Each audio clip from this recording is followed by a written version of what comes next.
Hey everybody, time for the next phase of the dash reconfiguration. Wanted to follow up, as I said at the end of my, or beginning of my Gladiator video, I did come up with a solution. So what I am gonna do, first off, I measured all of the switch gear that I'm gonna be putting in here. The two rotary items, which are gonna be the dimmer and the heat control, are 7/16 shank, and then all of the toggle switches are 9/16. So what I did is I ordered a bunch of 9/16 chrome plated flat washers like these. This is just a normal zinc one, but they'll actually be polished chrome, and then I'm going to use those as the base in every hole, including the additional two that I'll be drilling, since this one has already got that large indentation in it. Reason being is I really wanted to put the turn signal switch there. I didn't want to have a rotary dial there, which is how I had it at the end of the last video. It just, to me, it flows better to have a bank of switches. The horn button will obviously be there, but then another switch here, and then the last two things will be the rotary switches. So that is my plan there. I did get the Lucas horn button that I had ordered, so that came in, as well as the fan turn knob to go on the blower fan switch, which will match the dimmer knob. So these will actually be the correct parts as far as the look and the style to fit the car properly. So I'm pretty happy with the way it'll turn out. You saw the horn before, now I actually have the proper Lucas button, so should look pretty good. So basically that's where I'm at. I'm waiting for the washers to come in. Hopefully they'll be here in the next day or two so I can continue on. For the two rotary buttons that are 7/16, I found on eBay these plastic spacers, which should actually work perfectly. They are a 7/16 to a 9/16 spacer. I'm not sure exactly what they're for, but I should be able to cut off a small portion to put that inside the washer and to make kind of a shim or a bush to basically keep it from moving around, and it'll keep the washer centered on the switch, which has a smaller diameter shank. So more to come. You'll see that in the next phase of the video. All right, so I decided that I wanted to kind of get a better idea of where things were going to sit with the dash actually in place. Plus, it's going to give me a chance to crawl under there and kind of look at the heater box location with everything back installed, so I can think about that some more, because it's been apart for a little while, so I kind of forgot how it was laid out. So now we can see where everything's going to fit. I'm going to temporarily mount the steering wheel back up just to kind of get a better feel for where the switch gear will go, and then I can pick which ones I want to put in those three spots where the old lights were, based on the size of the switch toggle, to make sure it's not going to get in the way of the steering wheel when I'm steering the vehicle. All right, so as you can see, I've got things back apart. I took the dashboard back out. I've got a photo that I took of the spacing behind the dash, between the dash and the heater, to kind of see what I would need to do to fit the gauges in that place. Here's what it looks like.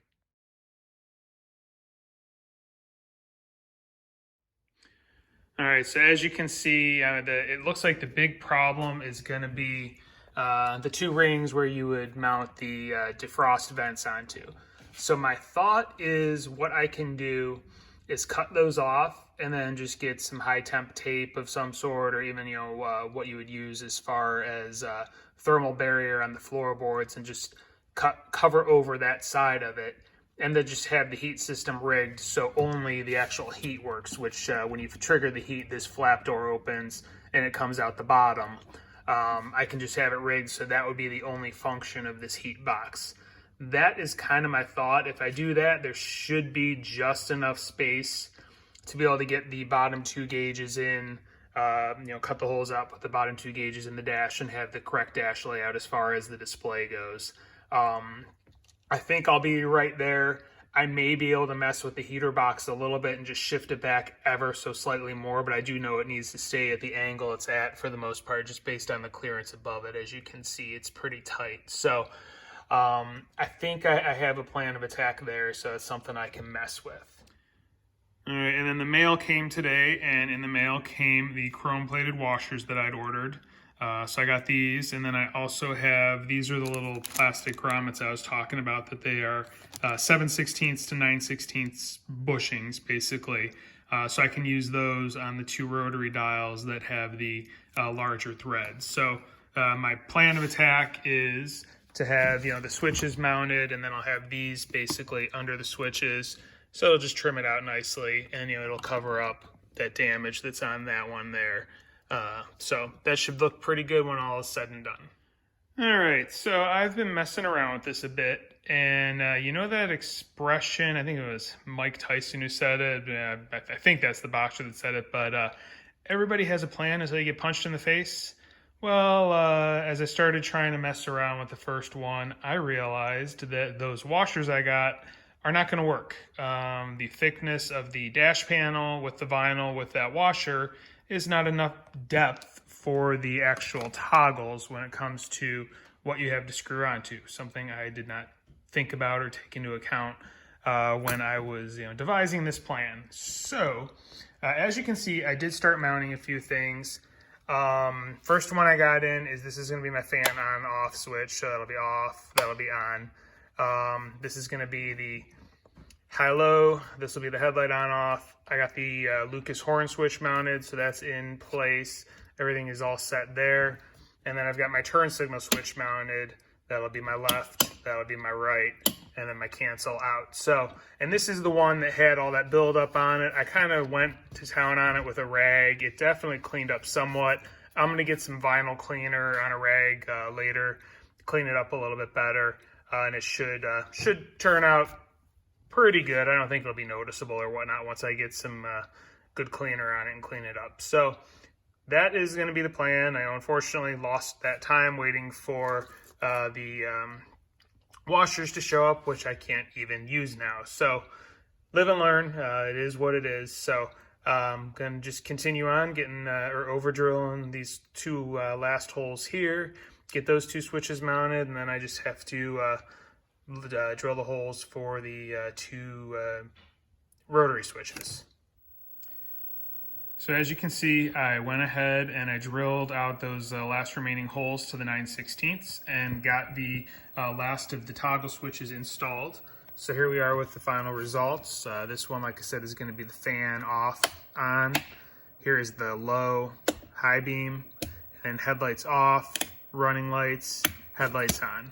So all the toggle switches are installed, and then we got the horn here, and then this will be the left and right turn signals, as I said before. So next is to get the 2 rotary switches installed.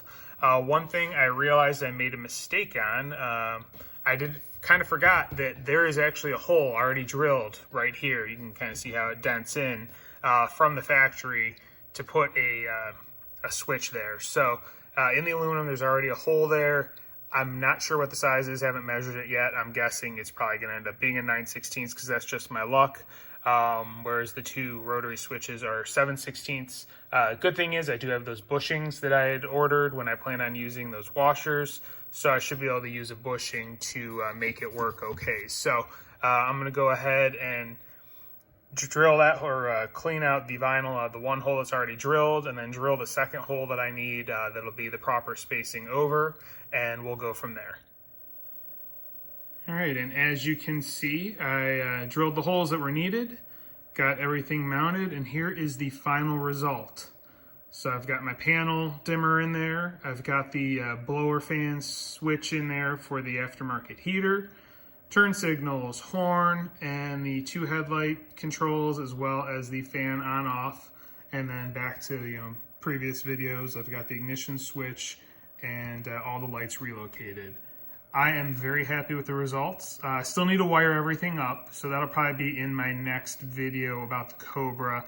I'll get everything wired and make sure everything works, and then I can put the dash back in, because that'll pretty much conclude phase 1. Phase 2 will be doing the gauges, but right now I've got some other stuff with other cars that I have to work on. So budget-wise, I need to get the gauges at a different time. So I will live with these gauges for now. So probably gonna wrap this video up now, get it posted. I was planning on doing some work on the Gladiator this weekend, as far as I've got the onboard air from ARB to install, and I still have the rock slides to install. But the temperature decided to drop drastically, and it's currently snowing outside, so I really don't want to crawl around and mess around in the driveway when it's snowing. So I'll probably put that one off till next weekend or the following week, because I'm actually on vacation from work that week, get those things done then. So what I'll probably do is start working on the wiring probably this coming week, and the next video you see will be getting the wiring finalized on this, get the dash back in, and hopefully everything will be working properly. So more to come. If you like what you see, please like and subscribe. There will definitely be more coming along on this vehicle. Hope you enjoy it, and thanks for watching.